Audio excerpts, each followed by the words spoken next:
Anyways, hey, it's on now. Hey, hi, how are you? How are you doing? We're going to start. Welcome to Epic Students. Just a quick reminder because I will forget, we are not having Wednesday night service next week. All right, then we'll be back the following week. I actually got a pretty cool announcement about what's going to be happening starting on December 2nd. But before we get to that, we're going to play some games.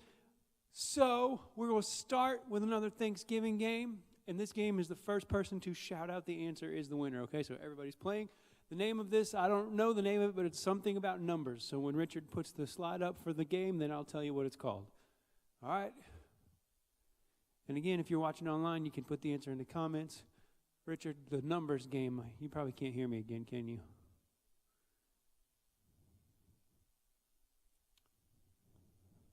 Hey, it's called What's That Number? So, actually, you know what? I lied because I didn't lie, but it's multiple choice. So, I think. Can you guess what the number on the screen represents?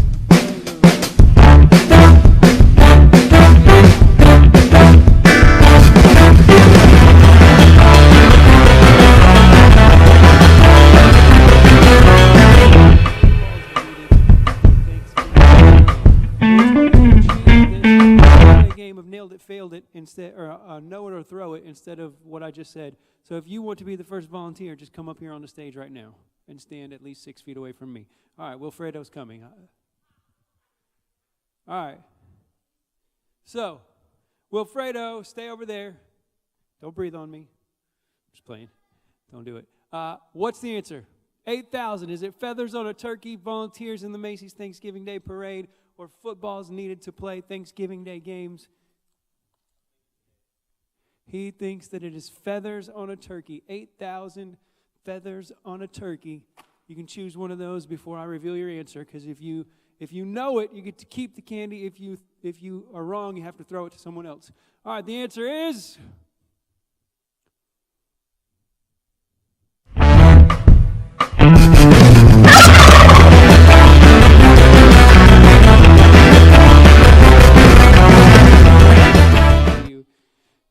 Boo. All right, next person.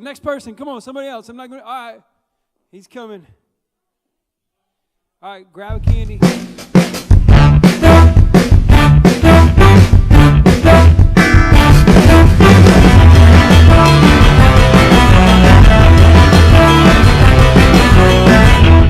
Is it Pilgrims at the very first Thanksgiving? Turkey on pounds? Or average number of dinner rolls served per meal? What do you got? A, Pilgrims at the very first Thanksgiving is...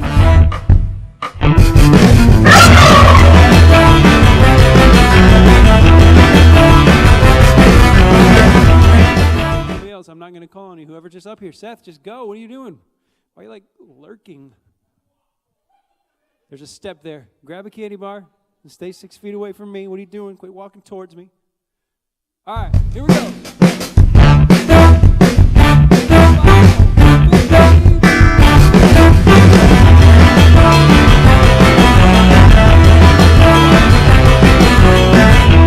Pies eaten. Spent Thanksgiving Day food. The entire country. I don't think one family, well, maybe one family could spend $50 million on Thanksgiving Day food. All right, he's going with C, which is...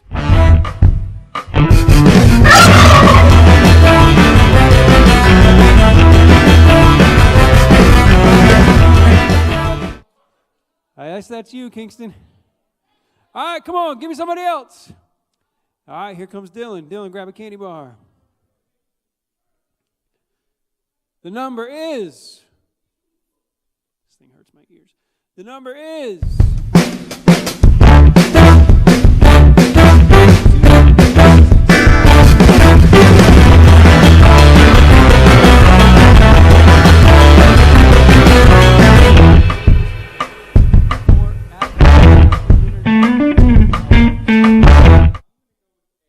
A, miles in the Macy's Thanksgiving Day Parade. That would have been my answer too. That is the...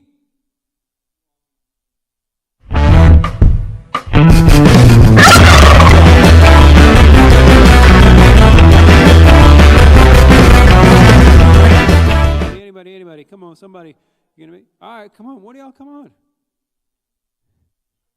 All right, Lynn Chloe, here we go. Grab a candy bar.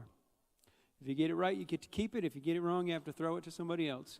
Your number is, Lynn Chloe.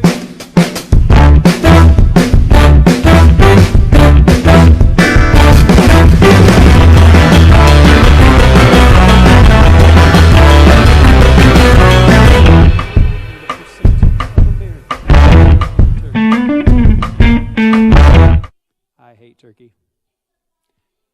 Team ham. I am. All right, what's your answer?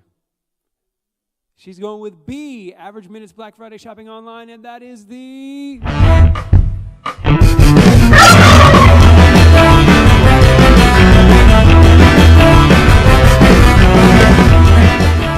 12% who don't, because it doesn't taste good. Anyways, it doesn't taste bad. It's just not my favorite. There's ham. My mama makes me a ham every Thanksgiving. Yes, it's very good. To clarify, I should say my black mama makes me ham. My mother-in-law. And my white mama makes the turkey. And it's both wonderful. Moving on before people take this out of context and I get in trouble. All right, next game. Next game is called Fall Feud. So I need two people to come up. We're not going to play this the same way we normally do. This is just a battle of two people. All right, stay away from me.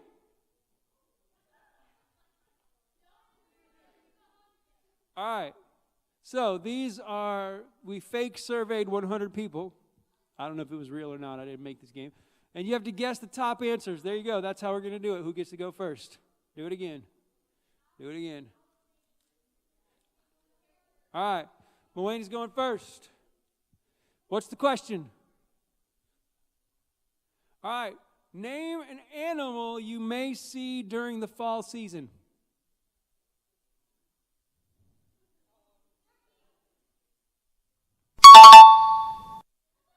What are you doing? That wasn't her. All right, take that off. He said deer. Deer. Is deer up there, or was that? Deer is number 3. So if you can get number 1 or 2, you win. Turkey. Gee, how'd you figure that out? Turkey is number 1. Yay. All right, so Wilfredo, you win. You get another candy bar. Both of you get out of here. All right, 2 more people. Come on. Go ahead. Come on. All right, you guys can go. You guys go third. All right, you go next. All right, come on. All right, rock, paper, scissors to see who goes first. All right, Seth's up first. Here we go. This question is, name something that reminds you of fall.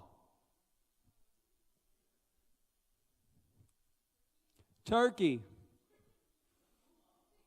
Turkey is not on the board. So all you have to do is get one of the 5 answers, Dylan, and you win. Leaves is number 1. Get a candy bar and get out of here. All right, Lynn, Chloe, and Michaela, come on. All right. Go ahead and rock, paper, scissors once you get up here to see who's going first.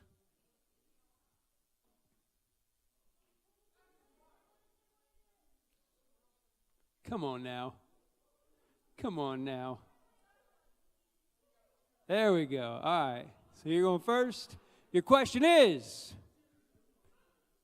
name something popular to eat or drink in the fall.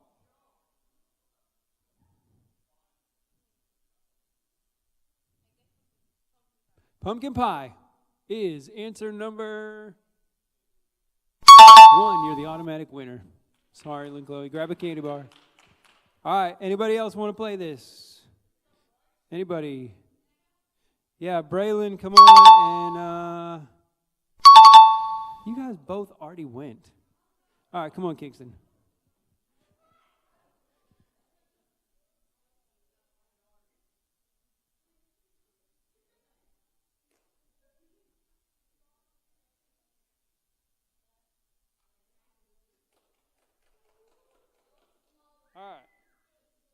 So, did you go rock, paper, scissors?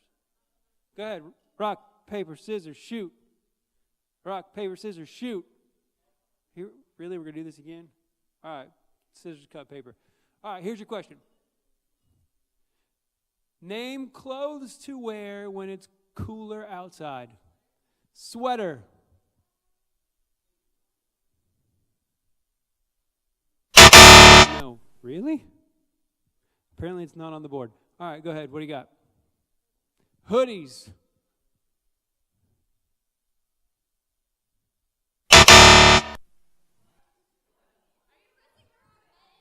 All right, try it again. Scarves. All right, let me see the rest of the... Oh, no, hold on. Don't show them yet. Kingston, guess again. Jacket / coat. All right, Kingston wins. What are the other ones?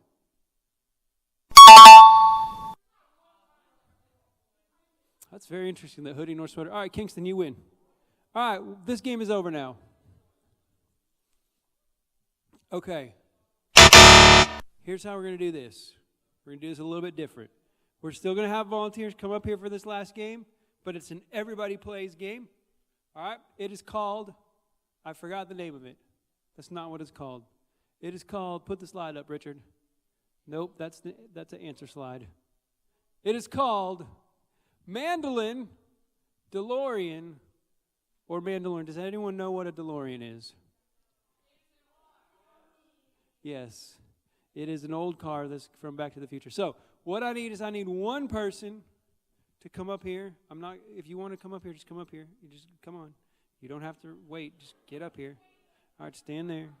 Actually, you can stand down there so that you can see the screen really well. All right. Now, I'm so sorry. So what's going to happen is we're going to show you a pixelated, well, I think we go to the next one. That's a Mandalorian. It's technically a Boba Fett, but what? No, go to the next one because we already know that one. All right. So zoom it to about like 4 or 3. All right. Right there. All right, that's good. All right. Is that a DeLorean? Oh, that's too far. Next time, go one ahead of that. A DeLorean, a Mandalorian, or a mandolin. It's clearly a DeLorean. All right. So whatever number that is, if that's 1, next time go to 2. If that's 2, next time go to 3. This is your real question. Go to the next one. Set it to like 2 or 3. All right. That's it. That's too far. But you got it. Go ahead. What is it? Yeah. All right. This game is very, very tricky up there, but you win.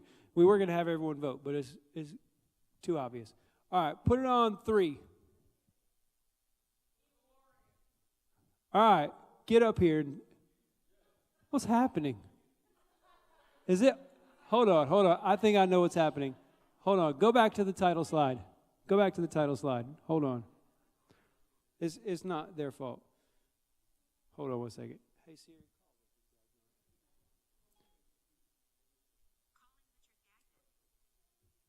I just have to figure something out here.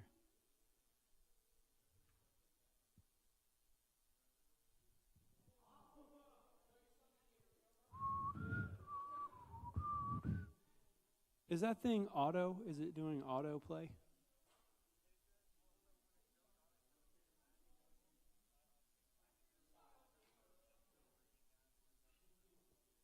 Okay.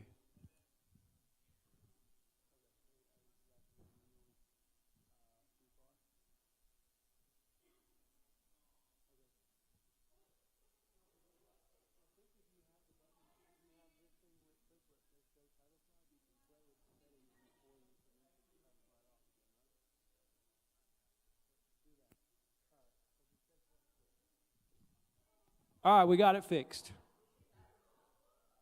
So, somebody else come up here. We got it fixed. Here comes Seth. Stay down there. We think we have it fixed. All right. Whenever you're ready. Okay. Is that a Mandalorian, a DeLorean, or a mandolin? A who? All right, he says DeLorean. If you agree with him, stand up. If you disagree, stay seated. Okay. It's doing it auto again. Who is that? What? An old man.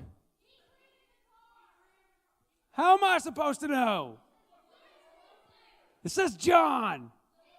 Leave me alone. All right. If you stood up, you got a point. Get out of here. You don't get that. We're playing the game the right way now. Y'all don't make me grumpy now. All right. Whenever you guys are ready. Don't show the answer until we say, though. All right. Somebody else come up here. Kingston, come on. All right. Which is it, Kingston? A what? He's going with DeLorean. If you agree with him, stand up. If you disagree, stay seated. You have to keep track of your own points. Nobody agrees with you. If you're right and nobody agrees with you, you get 10 points. Oh, all right. Wilfredo's he's gonna join with you. All right. What's the answer? It was a mandolin. Good try, though. Yeah. All right. Somebody else come up here. All right. Here comes Allison.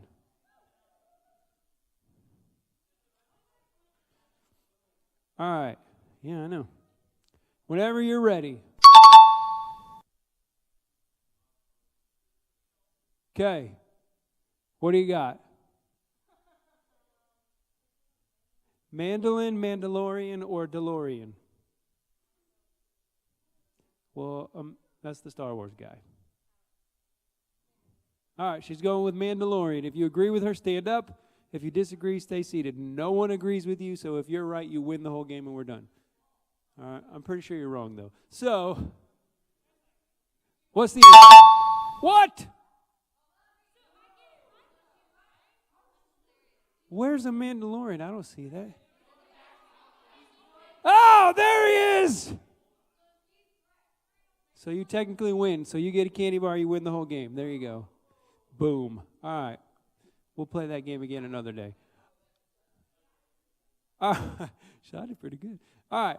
Anyways, a couple quick announcements for you. One, I already told you, we are not having service next Wednesday. It's the day before Thanksgiving.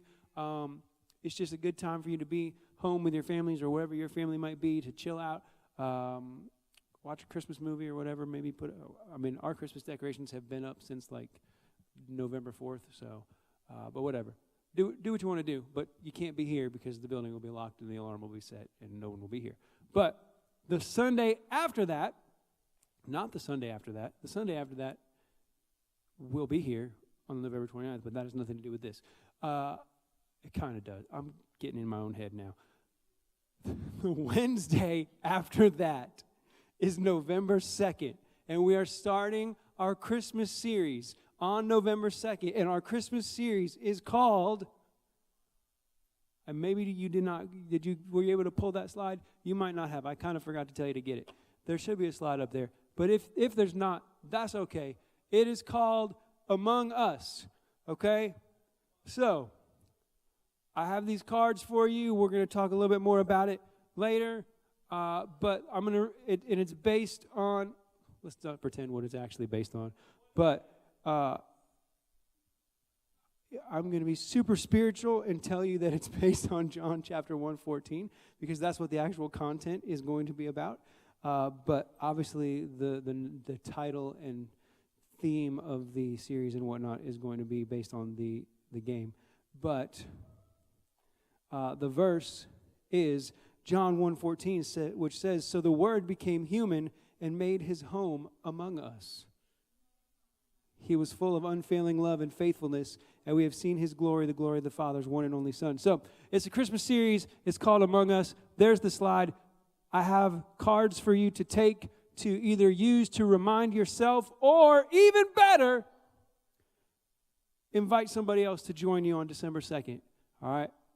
Also, on the back side of this card, there is not a slide for this up there, Richard. But as part of our Among Us series, our Christmas party on December 16th is called Christmas in Space. You probably can't see that. Here, zoom in, Michaela. You probably can't see that picture from where I'm at, but Michaela's going to zoom in eventually.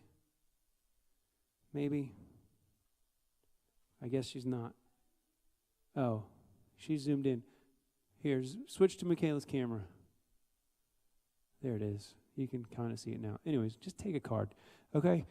It's Christmas in space. You can dress Christmas themed. You can dress space themed. You can dress Christmas in space themed. We're going to play games that are based on Christmas. We're going to, you know what, we're not going to eat astronaut ice cream because it's expensive and disgusting. But we're gonna play at one point in these 3 weeks, probably during the Christmas party. We're going to play a real life version of Among Us. We're going to do some other cool stuff like that. So take a card or 2 or 3, use it to invite somebody to join you on December 2nd, 9th, and 16th. And then last but not least, before the worship team, you can come and start getting ready. The cards are going to be right here on this table. Also right here on this table will be a sign-up sheet for this Friday, November 20th. We are going to Revive Tour in Raleigh, North Carolina. All right, this is a one-night event. I can't tell you too much about it because I've never been to one. It's a replacement for our youth convention, and what it's about is they're going to have we're gonna have worship. We're going to have probably a few games. We're going to have a message. We're going to have an after party. We're going to have a great time hanging out together. There's going to be other churches there from across the what region do we live? Triangle, Piedmont, Sandhills region of North Carolina, the greater Raleigh area, if you will. There's going to be some other churches there. We're going to be practicing some social distancing, but also hanging out together and having fun. It's going to be, I know I'm not selling it very well. I'm not making it sound like this amazing thing, but I promise you it's going to be a lot of fun. And if you want to come, you should. It is $20, and that covers your admission into the event. It covers one meal and transportation there and back. All right? So if you want to join us this Friday, I need you to sign up today before you leave. If you've already signed up and you're no longer coming, I need you to cross your name off today before you leave, or just tell me. You don't have to actually go and cross your name off. But because we're gonna be figuring out transportation and stuff. But I want you to come. If you want to be there, I want you to come. I think it's going to be a lot of fun. It's always really cool to be able to worship with people from other churches and kind of be in this atmosphere where we're all worshiping together. It's just really cool. All right. So I think that you should come, and you should sign up over here if you want to come. And if you need to talk to your parents or stuff or whatever, just sign up your name and write a question mark, and we'll figure it out. All right. With that being said, we are going to spend some time tonight worshiping Jesus. If you would stand up on your feet, please, I would appreciate it. You know what? I say this a lot, but tonight, even more than normal, I'm going to say this, okay? Maybe you've had an amazing week. Maybe you've had a horrible week. Maybe you've had the best or worst week ever in the history of your life, but none of that matters right now because, we get the opportunity to worship our Creator. We get the opportunity to worship the one who created not just us, but the entire universe. He designed it. And He chooses to love us, to invest in us, to spend time with us. He desperately wants a relationship with us, which we'll talk a little bit more about later on tonight. But for the next few minutes, we get the opportunity to spend some time with Him, worshiping Him, and letting Him know how much we love Him. All right, so let's do exactly that.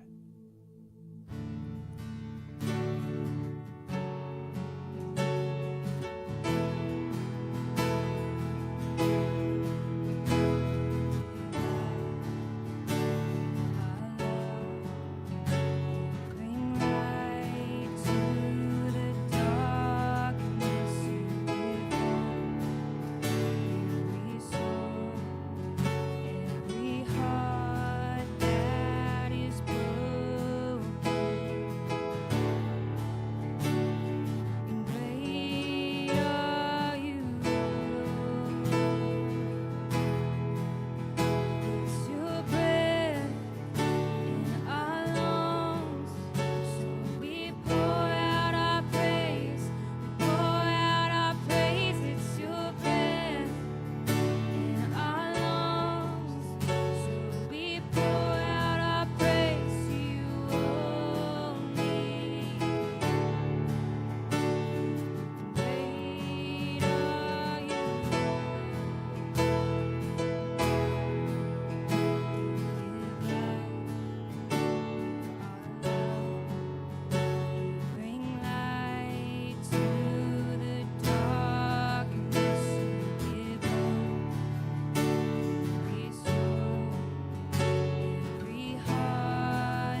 So it's two things that I want to talk about for just a couple minutes before we get on with the rest of our time together tonight.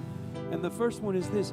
I said at the beginning of this, maybe you've had the world's best week, or maybe you've had the world's worst week, or most likely it's probably somewhere in between, and I understand that, right? But for some of you, life is going great, and you're happy with the way things are going. For others, it's frustrating, it's stressful.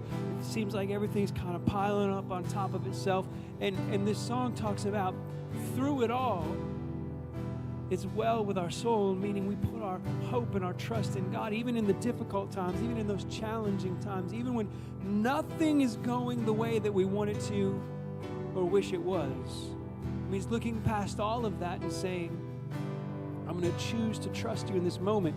And the second thing is it says, through it all, my eyes are on you. In the last couple weeks, we've been in this series called Leftovers, about living a lukewarm life, which we'll talk about more in a few minutes. And sometimes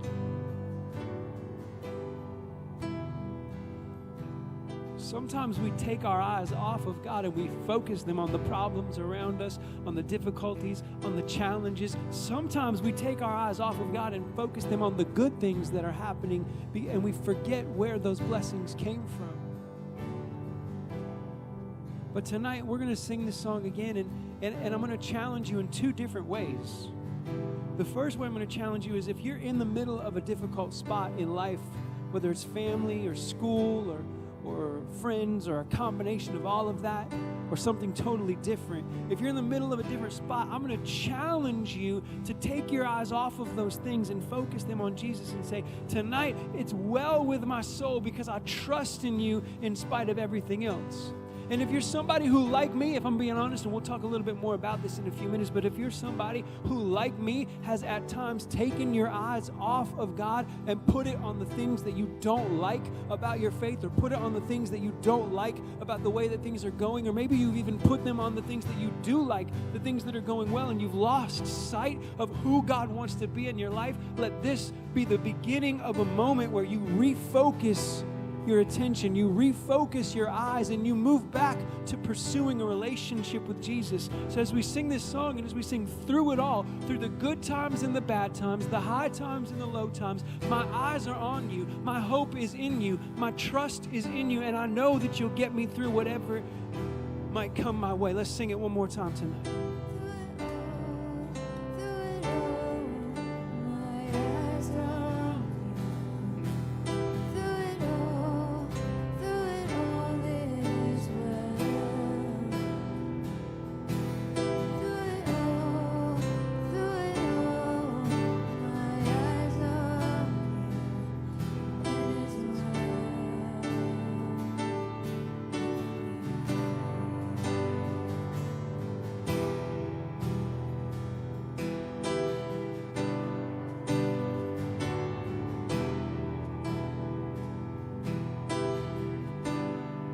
God, I just pray that you just be with us the rest of the night. And as we begin this conversation, this hopefully dialogue about the remedy to a lukewarm life, God, that you would show up in our lives, that you convict us, that you move in us, God, and that your presence would just be in this place with us tonight as we have this conversation.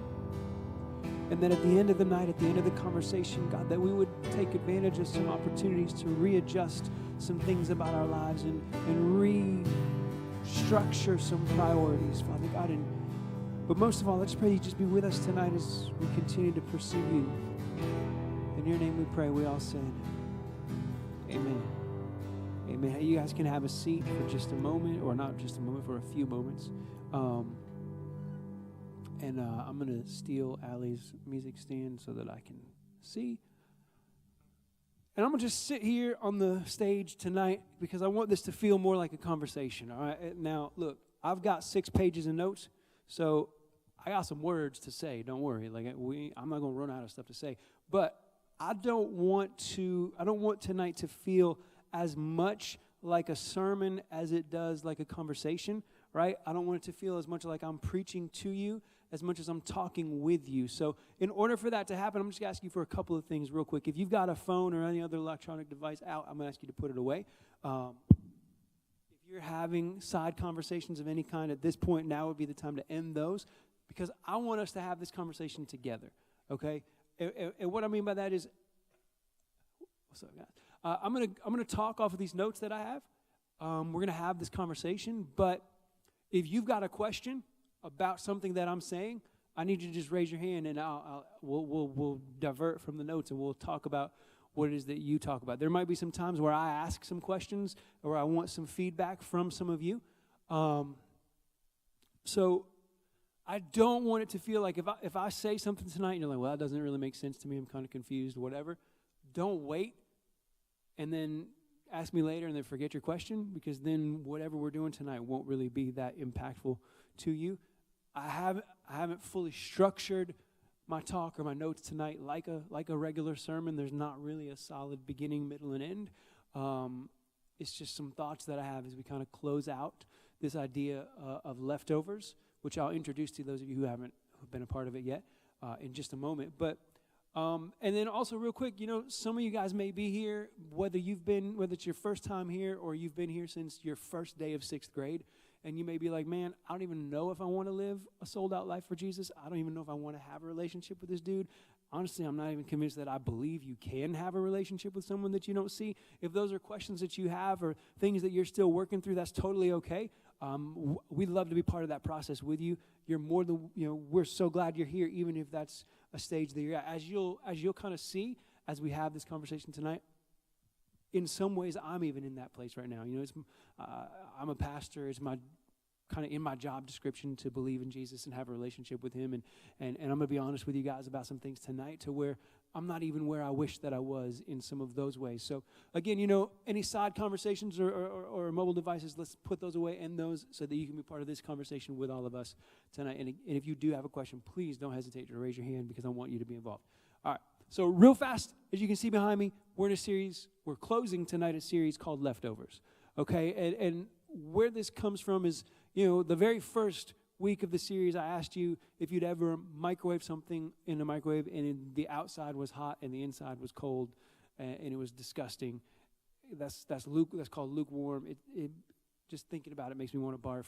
And then we talked about this idea of how, like, if you knew someone was coming to your house, right, you would not serve that person leftovers. If you had a house guest, you would not serve that person leftovers. You'd make sure you cooked a fresh meal, or if you're like me, you would order pizza, because you can't cook a meal that's worthy of serving to a guest. But then we ask, why then do we serve leftovers to God? Right? When it comes to our relationship with him, when it comes to our faith, we give him kind of what's left, right? We give him our leftover time, our leftover energy, our leftover passion, our leftover commitment. And I don't want to make a blanket statement, because I know that there's some of you guys in here who are super passionate and running after Jesus with everything you have, and that's totally cool. But then there's others who are just like, kind of whatever, going through the motions, right? And then the way we kind of capsulize this is by saying that we perform for Jesus instead of pursuing a relationship with Jesus, right? We go through those motions instead of growing in our commitment to him. We do what we're quote unquote supposed to do. Maybe that's reading the Bible, maybe that's praying, maybe that's showing up at church, but our heart's not really in it, So we're performing, we're acting like we believe it, but do we really believe it if it's not changing our lives, if it's not the source of our decisions? And that's kind of what I want to talk about tonight. Before I do, though, is there any questions left about that kind of analogy in terms of leftovers and what it means to be lukewarm? No, nobody. Okay, cool. So we'll just jump right in. And one of the thoughts that I had was this idea of the opposite of leftovers, right? And so what would you say? You may not agree with me what I have on my notes, but what would you say is the opposite of leftovers? Okay. Yeah, all right. But a little more specific. Like what course of the meal would you say is most opposite to leftovers? What? You said dessert? Appetizers? All right. There's an argument for both. I'm thinking more appetizers, okay? Because appetizers, right, they come first. They come before you eat your main course, whatever. They serve to whet your appetite, to get you ready for the real thing, to kind of prepare your stomach like, hey, buddy, we're going to be doing some digesting here for the next 30 or 40 minutes, that kind of thing, right? And then leftovers come at the end where you've already eaten everything and is whatever's left. Well, I I wanted to kind of paint this analogy because I think sometimes there can be people, and I have been this person before in my life, where it's like, nah, bro, I don't give God leftovers because I wake up every morning and I read my Bible. I pray throughout the day. I listen to worship music on my way to work or on my way to school. Like, I love Jesus. I'm all in it. He gets the first of everything. But the thing is, it's possible, just like it's possible to give God leftovers, it's also possible to serve him appetizers, right? And what I mean by that is, it looks like we're doing everything right because we give him that first, we give him some of our time. We're intentional about that. But, so it's like we're doing all the right things, right? We're singing, we're reading, we're praying, but we're not allowing our lives and choices to be dictated by a passionate pursuit of a relationship with Jesus. We're going through the motions, just in a different direction, in this instance, when we're serving God appetizers, the act of going through the motions is at the top of our priority list, but that's where it ends. It doesn't go any deeper than just doing the right thing or doing what we're supposed to do. And so in this analogy, leftovers would be, again, going through the motions, praying when we think about it, or when we need something, reading our Bible every once in a while, showing up at church, sometimes wavering in our faith even at times, and not allowing our lives and choices to be dictated by a passionate pursuit of a relationship with Jesus. So appetizers is doing all the right stuff, performing, but not allowing our lives to be dictated by a passionate pursuit of a relationship with Jesus. Whereas serving God leftovers, being lukewarm, is going through the motions, wavering, doing it when we think about it, and not allowing us. The thing is, though, appetizers and leftovers both leave you empty, right? Neither one of them is enough. Now, you can make a full meal out of leftovers, and I understand that, but it's not going to be as delicious or as good as new food, right? And appetizers, they look and they taste good, but they always leave us wanting more. They're full of fluff. They're full of show. Like, I hate when I get a mozzarella stick and I bite it, and like two-thirds of that thing is hollow. It's like, where's all the cheese in this mug? It is full of fluff. It leaves you wanting more. And Jesus is very clear about saying that he doesn't want just the first stuff. The Bible's all about, seek God first, give him first fruits, first. But there's no point in giving him the first stuff if you're not also going to give him everything, right? If you're not also going to be willing to sacrifice everything and commit to the passionate pursuit of a relationship with Jesus. In Revelation 3:20, we've read this verse all 3 weeks now, but Jesus says to the church in Laodicea, he says, "Look, I stand at the door and knock. If you hear my voice and open the door, I will come in and we will share a meal together." Now, this word that he uses when he says share a meal together, it's not like a hurried visit, right? It's not like fast food rushing through the drive-thru, grabbing something, eating it on the way, and on you go.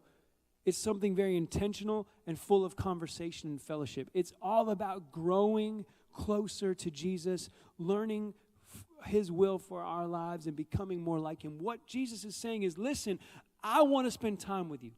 I want to have a relationship with you. I want to help you become more like me, but I'm not going to force you. I'm going to stand right here at the door. I'm going to knock. And I'm going to knock, and I'm going to let you know I'm out here. But I ain't barging through. I'm not going to force you to do anything. And if you want to keep on throwing me leftovers or putting on a show and offering me appetizers but never serving up the main course, then we're not going to get to the place that I want to take you in your life. We're not going to get to the place that I've called and created you to be.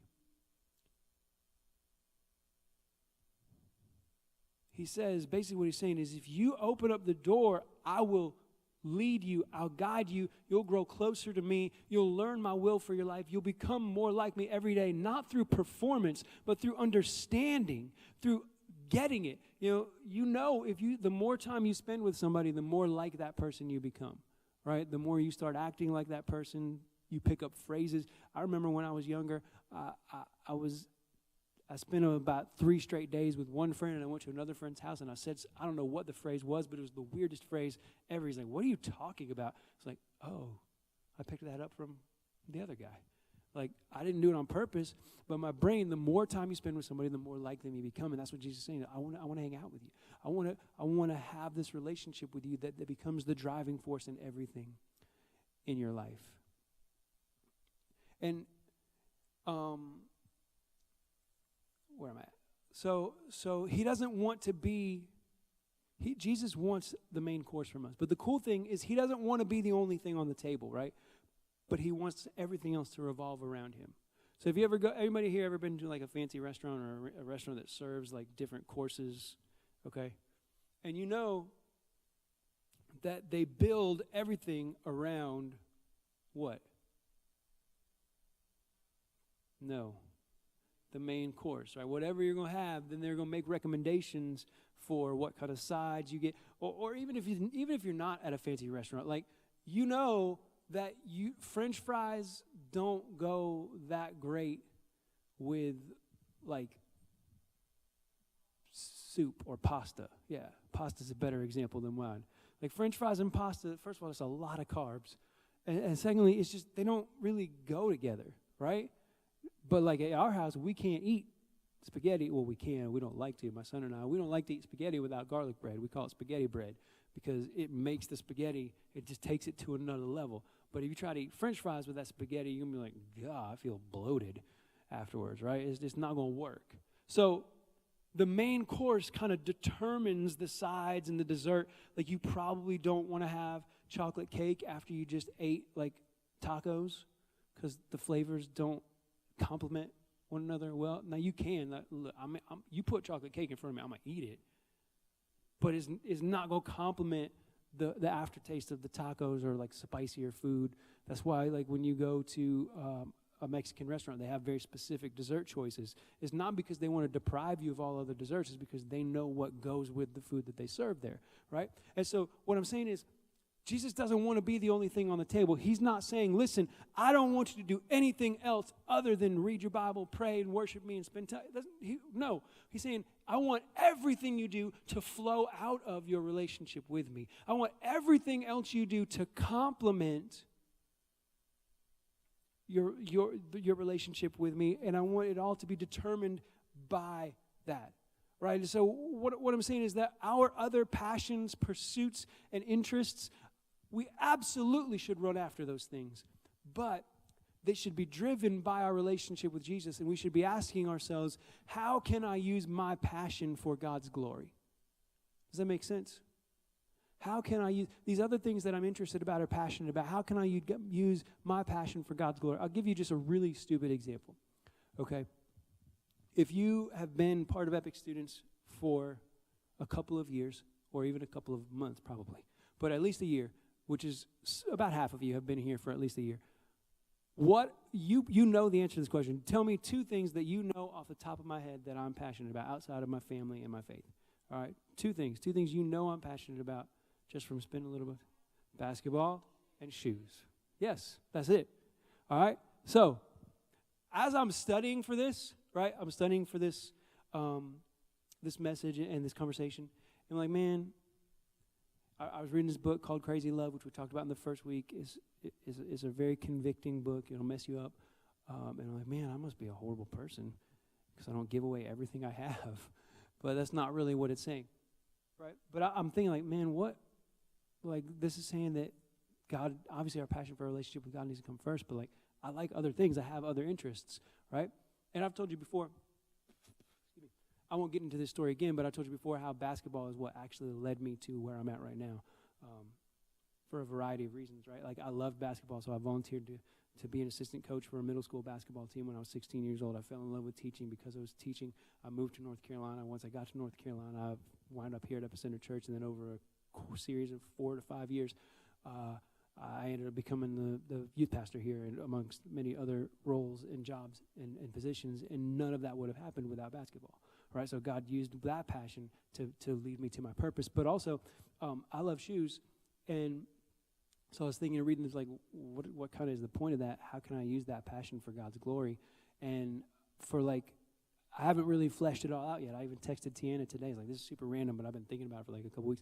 Like, one of the things that I want to do this Christmas season is I'm going to figure out some kids who are like in need, who can't afford shoes, and I'm gonna figure out their sizes, and I'm gonna get some shoes and give them, like, because I know how cool it is to open up a box of brand new shoes. Maybe you guys are like, dude, that's weird. Who cares?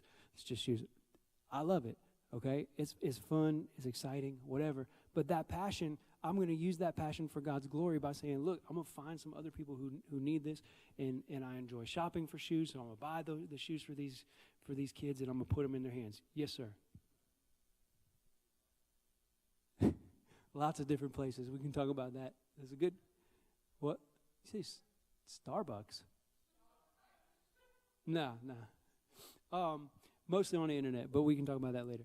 All right, but so that's one stupid example of how I'm planning to use one of my passions for God's glory and to do some good in the world, right?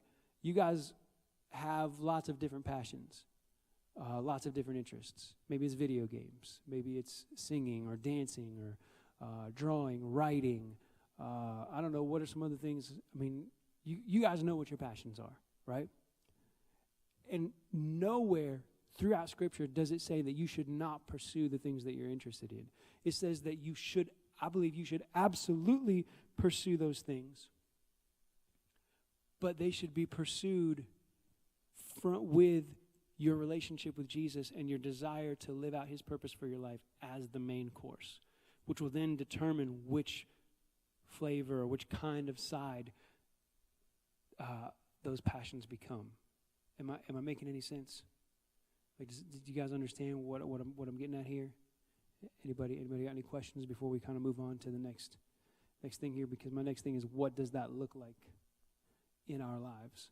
Okay, what does it look like to pursue a relationship with Jesus? Because I spent the last 2.5 weeks saying, you got to stop performing, stop going through the motions, stop doing it just because it's the right thing to do, and you got to pursue a relationship with Jesus. All right. So the first thing is, before I move on, I'm not going to ask that question.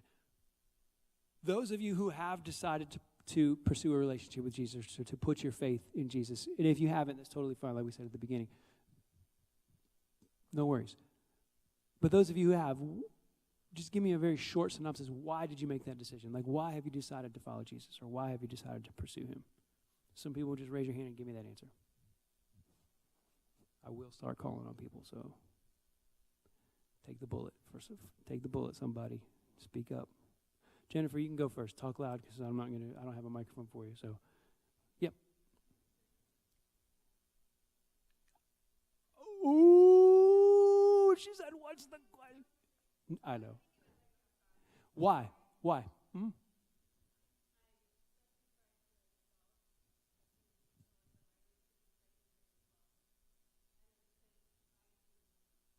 Okay. Yeah. All right. Abby. I'm just start calling on people who I know haven't answered this question. Come back to you. Okay. 1, 2, 3, 4. Abby. I'm playing. All right. Danny, why do you have a relationship with Jesus? Talk loud.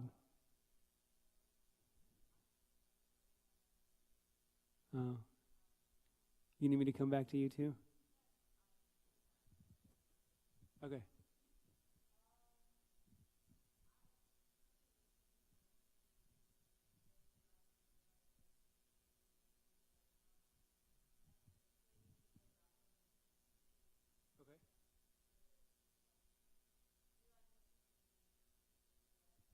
Yeah. Awesome. Okay. Great. No, I got you. Yeah. All right. Are you raising? You're ready now. Okay.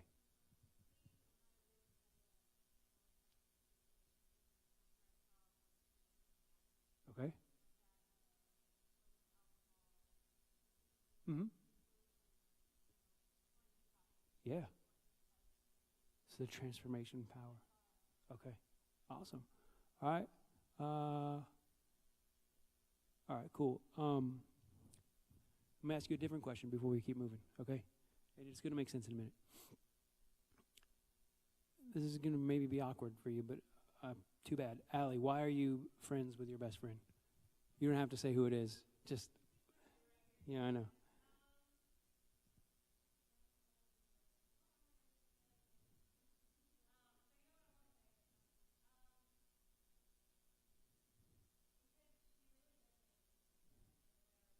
Okay. Okay.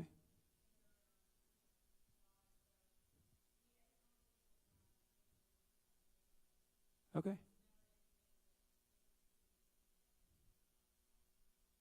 Great. Wilfredo, why are you friends with your best friend?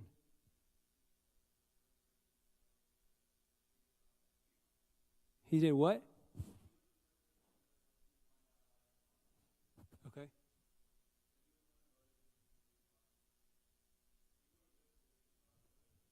Okay. All right. Cool. Cool. All right. Anybody else? Anybody else? No.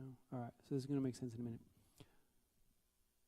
Generally, and you guys have done great, and I love those answers. And I would never, ever, ever, ever in a million years try to say that anybody's answer to either of those questions is the wrong one. Okay. Generally, though, if you were to ask, and I don't have any data for this, but it is my understanding through my personal experience, if you were to ask, let's say 50 people why they have decided to believe in Jesus or have a relationship with him, they will give you a list of things that he can do for them or has done for them. And if you ask those same 50 people why they're friends with their best friend, they're more likely to list who they are or character traits of that person. And the reason for that is, again, this is not a blanket statement. Everybody's relationship with Jesus is different. Everybody's at a different stage in that relationship. But the reason is, for many of us, our relationship with God is based on what he can do or has done. And there's nothing wrong with that because we need him. Like Danny said, we're going to be lost without him. We'll be alone without him. He has transformation power like no other friend ever could possibly have. So, but what I'm saying is, what too often happens is it stops there. It stops at it. That's a great place to start a relationship with Jesus. And what can he do for you? Because he'll do whatever you need him to do, right? He'll give you hope. He'll give you healing. He'll give you encouragement. He'll remind you that you're not alone. He'll remind you that you have unique value and purpose that like no one else that's ever existed. But he wants more than that. He wants you to follow him not just because of what he can do, but because of who he is.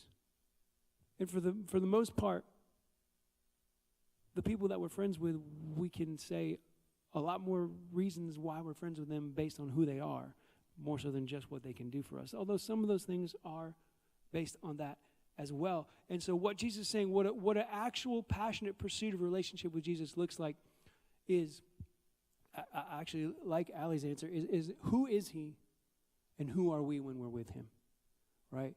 That's what a relationship is all about. And if our relationship with Jesus is not changing who we are, then it's probably based on either appetizers or leftovers. It's probably not, we're probably not passionately pursuing a life-changing relationship with Jesus. And so this question that I have written here is, what does that look like to pursue our life-changing relationship with Jesus, or to put him at the main core, to offer him the main course of our lives, right? So first of all, it looks like finding hope and fulfillment in Jesus before anything else.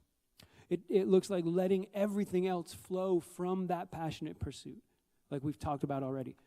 And I think actually that David said a lot about this in just a few short verses of Psalms chapter 131. It's only 3 verses long. I'm going to read the whole chapter of Psalm 131 to you right now. It says, "Lord, my heart is not proud. My eyes are not haughty. I don't concern myself with matters too great or too awesome for me to grasp. Instead, I have calmed and quieted myself like a weaned child who no longer cries for its mother's milk. Yes, like a weaned child is my soul within me. O Israel, put your hope in the Lord now and always." I'm going to stand up because this is the part of my notes where it's going to turn into like preaching. So I'm going to go quick. There's a lot of depth even in these 3 verses, but I want to make sure we get done in the right amount of time tonight. So I'm going to quickly kind of break down these verses for you for just a couple minutes, if that's okay. He starts out by saying, "Lord, my heart is not proud. My eyes are not haughty." What he's saying is this: listen, I've stopped trying to perform. I've stopped taking pride in who I am or what I can do or what I can offer you. And I've realized that I really have nothing to offer you. And that's the beauty of this relationship, is because you don't want a relationship with me based on who I am or what I can, or based on what I can do or what I can offer. You want a relationship with me based on who I am and how much you love me. So I'm no longer proud. I've decided to stop performing. I've decided to stop going through the motions and stop trying to live up to some standard that's unachievable. I've realized how much I need you, and I'm humbly pursuing a relationship with you. I'm not proud. My eyes are not haughty. What he means there, some other translations say my eyes are not lofty. What he's saying is I'm not arrogant. I'm no longer looking down at other people and comparing myself to them. I don't think of myself as better than anybody else. Performance-based faith often leads to arrogance. Right? When all we're doing is performing for Jesus instead of pursuing a relationship with Jesus, we're going to become arrogant very quickly. We're going to become self-righteous because we're going to look around. Like we said last week, we're going to look how much more meat my leftovers have on their bones than that person's. Look how much louder I sing, or how many more chapters of the Bible I read, or look how much holier I am. But really what we're comparing in when we do that is, look how good I am at pretending like I'm following Jesus when I really don't, when I'm really not pursuing a relationship with him. What David is saying is that he's realized that God was in every good thing that had happened to him. And he was with him in every challenge that he faced. And that even though he was the king and had accomplished some amazing things in his life, he was no better than anybody else. Next, he says, I don't concern myself with matters too great. What he's saying there is he's abandoned selfish ambition. What I love about this is he's not saying he's abandoned ambition. He's not saying I'm not going to pursue any other interests. Hey, God, I've decided to no longer rule my kingdom because, or you anointed me as king of Israel. I've decided I don't want to do that anymore because I just want to worship you. No, he's saying I've abandoned selfish ambition. I've abandoned the pursuit of things that are outside your will and purpose for my life. I've decided to stop pushing. When you close doors, I've decided to stop trying to pry them open. He does not want to succeed his way out of God's will and provision. And what I mean by that is sometimes, especially when our faith is based on performance, we can be so successful and so rich, not just with money, but with blessings and with friends and so much else, that we lose sight of how much we need Jesus. And we succeed to the level that we think we did it all on our own. We succeed to the level where we think, well, I don't really need Jesus because I got these 50 friends over here, I got this job, and I got this side hustle, and I got this wife, and I got these kids, and I got these classmates, and I got these grades, and I got this future plan for college, and I got this career that I'm going to go to, and I got this boyfriend or that girlfriend. We succeed our way out of our relationship with Jesus because things are good, and we feel like, well, what do I really need that for?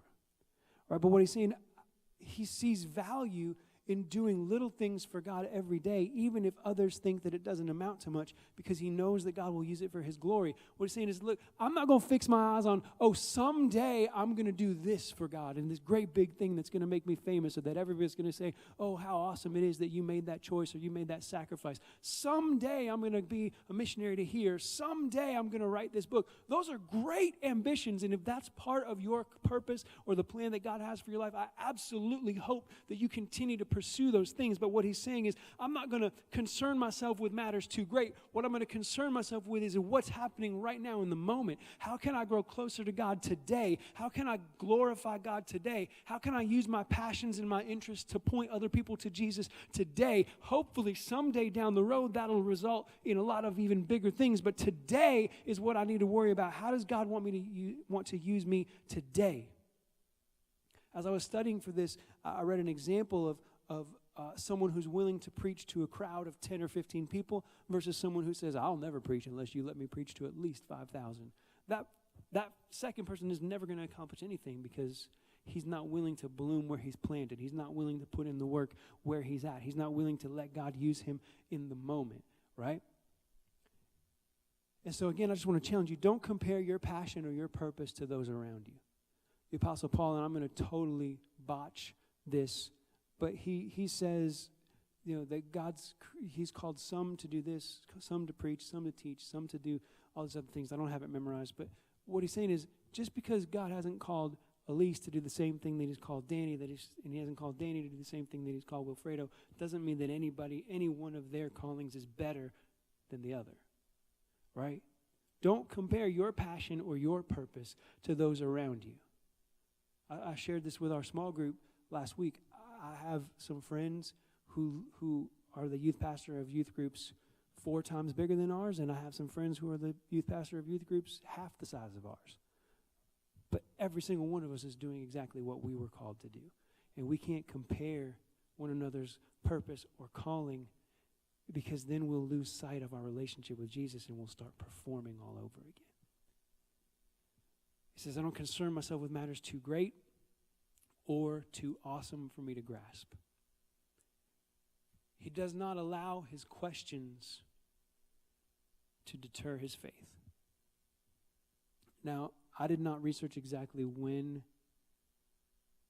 in his life David wrote this psalm, but I do know that throughout the course of his life, David was ignored by his father. Basically, his dad pretended that he didn't exist when the prophet Samuel came to anoint the next king. And then finally Samuel was like, you got anybody else? He said, well, I got that little short dude out there watching the sheep. Well, bring him on. Let's see. Like, yep, this is him. And then he fought a giant. He was anointed the next king of Israel. He was celebrated, and then he was chased. He had to run for his life for years. He had to hide in caves and pretend like he was literally an insane person in order to save his own life. He watched his child die, and he became king of multiple nations. He saw his son try to overthrow him. He had all kinds of good stuff and all kinds of horrible stuff happen in his life. And so I guarantee you this man had all kinds of questions about, dude, God, what in the world is going on? But what he's saying is, I don't concern myself with matters too awesome for me to grasp. He's sharing the same mindset of Isaiah when he writes, your ways are higher than my ways. Your thoughts are higher than my thoughts. There's just some stuff about following Jesus that's not going to make sense to us in the moment. And when we look back 5 weeks or 5 months or 5 years or 5 decades later, we're like, oh, I get it now. And sometimes not even then. You know, I've shared this with you guys before. And again, just trying to be honest with you, this is where I am in this spot, right? As we've been doing this series, I've tried to be honest and open with you, and I realize that I've been living somewhat of a lukewarm faith, and what's happened to me is I've been derailed by concerning myself with matters too awesome for me to understand. You know, I'm not going to get into the details, but basically, for those of you who don't know anything about it at all, my daughter was born 4 years ago with some major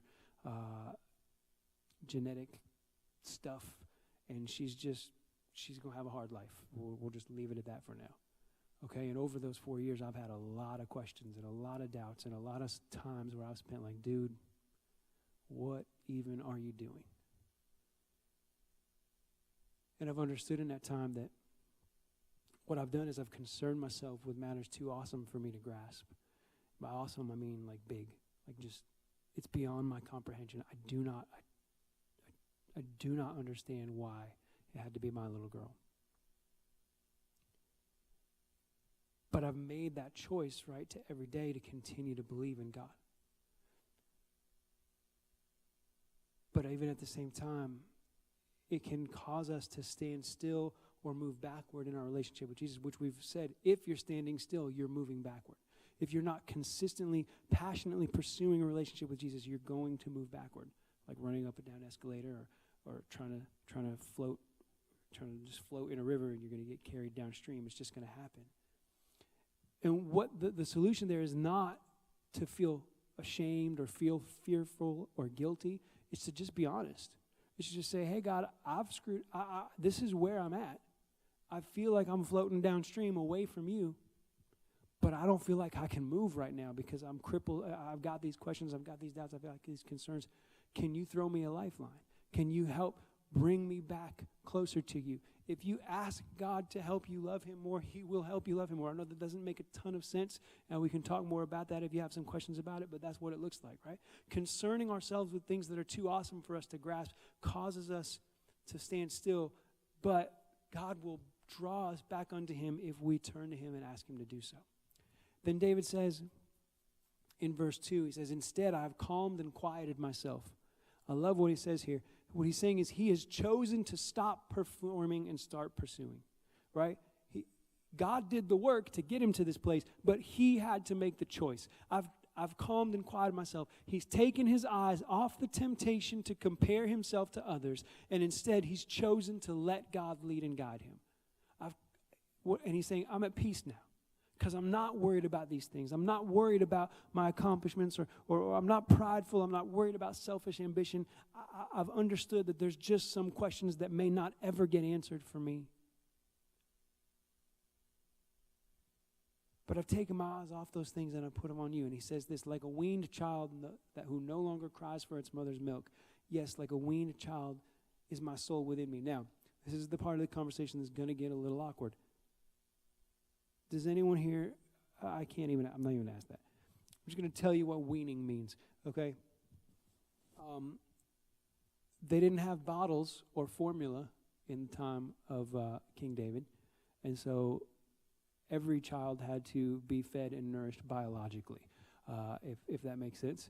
And there would come a time in each child's age where they had to be weaned off of that process and begin to eat from another kind of food source. Okay? Is everybody with me? Do I need to get any more specific than that? Or can we? All right, so we're good. All right. So basically what David's saying, I believe, in this psalm is, a child that has not been weaned yet from its mother's milk wants to be with his mother because of what she can give him. Right? A child that has not been weaned yet wants to be with his mother because of what she can give him. But a child who has been weaned wants to be with his mother because of who she is to him. And what David's saying is here, my soul rests within me like a weaned child. I want to be with you, God, not because of what you can give me, but because of who you are to me. And this paints a powerful picture of the kind of passion that we should have for Jesus and the level of contentment we should find in him. And I want to tell you just a story really fast about my incredibly annoying, wonderfully adorable youngest son. His name is Lincoln. He's 10 months old on Monday. He turned 10 months old on Monday. He weighs about 24 pounds. He's a massive giant. When he went to the doctor last time, he was 99th percentile in height and like 87th percentile in weight. Like, this dude is a monster. If you look at him, if you could just like see the size of him, he looks like a 15 to 16 month old. But he's not. He's 10 months old. I have to keep reminding he's just a baby. Whatever. Anyways, so he was weaned very quickly because he's been drinking from bottles since he was born. But this dude loves his mommy. Okay? He likes me, usually, kind of, a little bit. Like the first 5 or 6 months, me and him were not on great terms. Like, we weren't really getting along. He hated me, and I don't like when people hate me for no reason, so I kind of didn't like him back a little bit. I know that's not very mature. I'm supposed to be the grown-up. But anyways, he also woke me up a lot, so that was the source of most of my frustration. Anyways, this dude, he likes his brother and sister. He loves them. He loves me, but he loves his mommy, right? This is a mommy's boy through and through and through. He'll do other things, right? He'll play with his siblings. He'll sit on the floor and play with blocks or talk or babble or scream or whatever, but he always comes back to his mommy. It's crazy. If Tiana, my wife, is at home and Lincoln's on the floor playing, he'll go and he'll play. He'll play for about 5 minutes, and then he'll crawl back to his mom and stand up on a chair and be like, "Hey, Mom, what's up? You good? You still here? You're not going to leave me? Okay, cool. I'm going to go play." He'll go play, and he'll play, and he'll come, but like every 5 or 10 minutes, he's back to his mom, like, "Hey, you still here? We still good?" Okay? If he knows that his mom is in the room with him and she is not, like if I'm holding him and he doesn't, and his mom is at work or not home or he doesn't know she's there, he's cool. He's chill. He's like, me and my dad, we're hanging out. This is great. But if he knows she's in the room and I'm holding him and not her, he's like, "Nah, bro. This ain't going to work for me. I need to be with my mommy. Like, get away from me. I don't like you. Get out of here. Give me to my mama." When he knows she's around and he's not with her, he freaks out. But this is the craziest thing about my son Lincoln. He literally will do whatever it takes to get to his mommy. Okay? We have this, y'all know what a bumbo is? It's this weird seat that a baby can sit in when they can't. We have this bumbo and we put it on the counter because if Tiana's in the kitchen trying to cook dinner or do dishes or whatever, Lincoln will literally, he will crawl and he'll stand up on her legs like, no, Mom, you need to hold me. You need to hold me now. And he won't stop so she can't move. She's like paralyzed. So she'll pick him up and she'll put him in the bumbo. And he'll sit in the bumbo for about 3 minutes. And he's like, nah, listen, I'm about to jump out this bumbo if you don't pick me up. That's how much I need to be with you. Right? He'll be sitting in his high chair. He'll start screaming like, I'm going to climb out this daggone high. This dude has literally fallen out of his high chair before. Don't tell CPS that. It was only one time. But he's fallen out of his high chair before trying to get to his mommy. Like, he does not care what kind of risk is involved. He doesn't care how difficult it is. He doesn't care what toys or siblings or even other parent he has to leave behind. He's going to get to his mommy because he is passionate about his relationship with his mother. Not because of what she can give him, but because of who she is to him and because of the contentment and the peace and the comfort that he finds when he's in her arms. And what David is saying is that his soul is like a weaned child when it comes to his relationship with Jesus. That's what God wants from us. He wants us to want to be with him, not just because of what he can do for us, but because of who he is to us. He wants us to find our hope and our peace and our strength and our contentment and our comfort in the safety and the security of his arms. And he wants us to be willing to do whatever it takes to pursue that passion, that relationship with him, to take risks, to make sacrifices, to lay it all on the line, to say, God, I want this relationship with you so badly. I'm willing to do whatever it takes to continue to move forward in my relationship with you.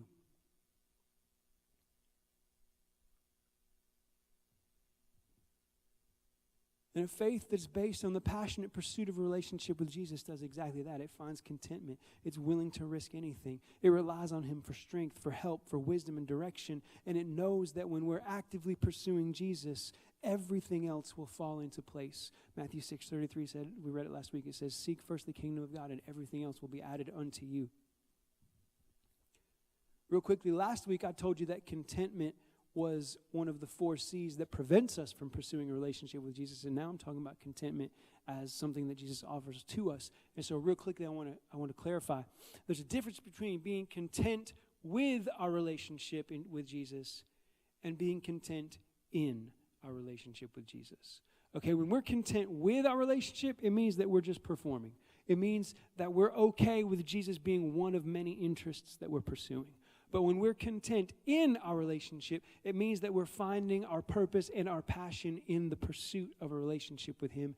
And it means that everything else flows from that relationship. All right. And then lastly, in verse 3 in Psalm 131, David said, O Israel, put your hope in the Lord now and always. And again, that's the end result of a faith based on passionate pursuit of a relationship with Jesus, is hope. David here has put his hope in God and trusts him in everything and for everything. But his hope is so great and his relationship with God is so life-changing that he doesn't just want that hope for himself. He's encouraging all of Israel to hope this same way. And that is our calling, right? To introduce others to Jesus, to light up the darkness around us. You know, if you meet somebody and that somebody is awesome, you're like, this guy's funny, this person's hilarious, they're nice, they're cool, whatever. You go and you introduce other people to that person. We want our friends to meet our other friends who are cool. Now, sometimes I understand that's not always the case, but for the most part, if we know cool people, we're like, dude, this is a cool person. Y'all should meet this person. They're interesting, they're funny, whatever. You watch a great TV show, you think it's funny, dramatic, whatever, you're going to tell people about that. If you have a relationship with Jesus that's changing your life, then why would you not be telling everybody else about it? And again, not saying, hey, you're a big dummy. You sinned. You're going to go to hell if you don't follow Jesus. No, don't tell them about that. Tell them about who Jesus is to you. Tell them about how that relationship has changed your life. When the light of Jesus has illuminated our lives, transformed us, right? When it becomes the source of everything else that we do, then we're going to naturally seek to illuminate the lives of others by letting them know how awesome He is. That didn't turn into much of a conversation, and that's my fault more than yours. But I hope that I've done an adequate job tonight of helping you understand what I've been talking about when it comes to the difference between a lukewarm faith and a passionate faith, from performing for Jesus and pursuing a relationship with Jesus, from serving Him leftovers or appetizers to serving Him the main course of your life. If I haven't done a good enough job for you and you have some more questions, I would love to answer those questions for you after we're done together tonight. But I know it's time. I know we're supposed to be over. But what I want to do is I just want to pray really quickly. I'm not going to ask anybody to raise their hands. I'm not going to ask anybody to come forward. But I'm going to ask you to just take another second as we close out this series. And don't let the end of this series be the end of your time considering your relationship with Jesus. Okay, maybe you're here tonight and you've been following Jesus since as long as you can remember, but you've taken your eyes off of Him, or you've let your faith has grown lukewarm for one of many reasons. And you're ready to kind of reconfigure that. Let me just remind you, you can't perform your way into a better relationship with Jesus. You have to be honest and start praying the prayer that I've been praying the last week and saying, hey, Jesus, I kind of haven't been doing great. I kind of have focused on things that are too big for me to understand. And it's messed up my relationship with you, and I acknowledge that, and I want things to get better. And then you just pursue. And that might mean some days you might move 100 yards forward. Some days you might move 3 inches forward. But you've got to be moving forward. Maybe you've never even started a relationship with Jesus before. That's fine. But today you're like, hey, that sounds like something I want to undertake. I'd love to have that conversation with you as well. Wherever you are on your journey, whatever questions you might have, I hope that this has challenged you in some way or another to at least ask some new questions or consider some new things about how God can use you for His glory and how you can continue to grow in your relationship with Him. Let's pray. Hey, God, I thank you for every single student and leader here. I thank you, God, that you are standing at the door and knocking, desperately pursuing a relationship with every single one of us. God, I pray that for those of us who've been living a lukewarm life, who've been offering you appetizers or leftovers, God, who've taken our eyes off of you and allowed them to focus on other things, I pray, God, that you would just give us the focus and the strength and the perseverance to continue to pursue you first. And that you would also, God, bless our other passions and interests and pursuits and allow us to use those things for your glory and to spread your name and your renown and your love to others. I pray, God, that no one would leave here feeling guilty or ashamed of the state of their relationship with you, but that we would each leave inspired to pursue you a little bit harder, to run a little bit faster after you than we have been before. And in your name we pray, we all said, amen. Again, if you have any questions at all, I'd love to have this conversation with you. You could ask them in person, or you can get my phone number. We can have a text conversation. Either one works for me. Yeah,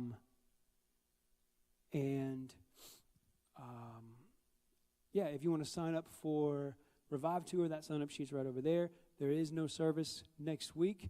Make sure, if you go over there by that table, make sure you also grab one of these little postcard thingies with the Among Us series and the Christmas thing, either to remind you or to invite someone else to join you. You guys are amazing. I love you. Hope to see you again soon in 2 weeks.